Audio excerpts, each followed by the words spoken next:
মিথ্যা কথা বললে দুনিয়াতে 5টি মারাত্মক রোগ দেখা দেয়। মিথ্যা বলাই যদি আপনার স্বভাব হয়ে থাকে তাহলে নিশ্চিত থাকুন এই 5টি রোগ আপনি জীবিত থাকতেই আল্লাহ তাআলা আপনাকে দিবে। প্রত্যেকটি ধর্মে কেন মিথ্যা কথাকে মহাপাপ বলা হয়েছে তা নিয়েই আধুনিক গবেষকরা একটি নতুন তথ্য দিয়েছে। একটি মিথ্যা কথা বললে মানুষের কি ক্ষতি হয় তারই বাস্তব উদাহরণ দিয়েছে আধুনিক সভ্যতা। এবং মিথ্যা কথা বললে যে 5টি মারাত্মক রোগ হয় তা কতটা কঠিন এবং একটা মানুষকে কোন পর্যায়ে নিয়ে যেতে পারে তারও সত্যতা তুলে ধরেছে। আপনি যদি মুসলিম হয়ে নিজেকে ধন্য মনে করেন অবশ্যই আলহামদুলিল্লাহ কমেন্ট করবেন এবং সতর্কতার জন্য ভিডিওটি অবশ্যই শেয়ার করে দিবেন। মিথ্যা কথা হচ্ছে খুবই খারাপ একটি গুনাহ। একটি মিথ্যা কথা জাহান্নামে যাওয়ার জন্যই যথেষ্ট।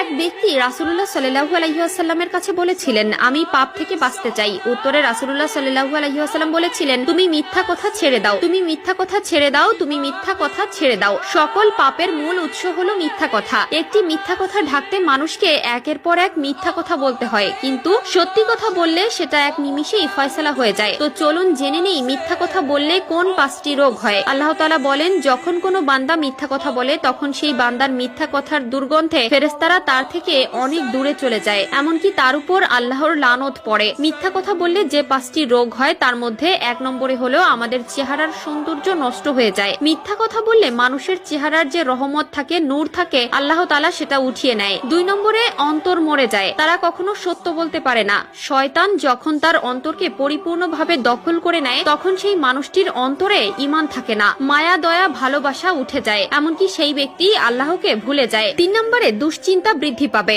যে ব্যক্তি অতিরিক্ত মিথ্যা কথা বলে তার মধ্যে হার্ট অ্যাটাকের ঝুঁকি বাড়বে। তারা এতটাই দুশ্চিন্তার ভেতরে থাকবে যে সে নিজের উপর থেকে কন্ট্রোল হারিয়ে ফেলবে। আধুনিক স্বাস্থ্য বিজ্ঞান বলছে দুশ্চিন্তা মানুষের হার্টকে সরাসরি অ্যাটাক করে, এমনকি এই পর্যায়ে তাকে মৃত্যুর দিকে নিয়ে যায়। 4 নম্বরে স্মৃতিশক্তি লোপ পায়। যারা অতিরিক্ত মিথ্যা কথা বলে তাদের স্মৃতিশক্তি দিন দিন ক্ষয় হতে থাকে, কোনো কিছু মনে রাখতে পারে না, সবসময় খারাপ বিষয়ে মাথায় থাকে এবং ভালো বিষয়গুলো সবকিছুই ভুলে যায়। 5 নম্বর হলো মানুষের সাহায্য বন্ধ হয়ে যাবে। যে ব্যক্তি সবসময় মিথ্যা কথা বলে তার উপর থেকে মানুষের বিশ্বাস নষ্ট হয়ে যায়। সে যতই সত্য বলুক মানুষ সেটা বিশ্বাস করতে চায় না এবং তাকে সবসময় মিথ্যাবাদীদের কাতারে রেখে দেয়। কারণ মিথ্যা কথা বলতে বলতে আপনার অভ্যাস এমন হয়ে গেছে যে প্রতিটি কথাই আপনি মিথ্যা বলেন, যার কারণে মানুষ এখন আর আপনাকে সাহায্য করবে না। কোরআনের বর্ণনায় উঠে এসেছে এমন আরো বহুবিধ শাস্তির কথা, আর এসব বর্ণনার মাধ্যমে আল্লাহ তাআলা চেয়েছেন প্রিয় বান্দাদের সতর্ক করতে। জাহান্নামের এত সব বর্ণনা থাকলেও কিন্তু কোথাও আসেনি শীতল শাস্তির বর্ণনা।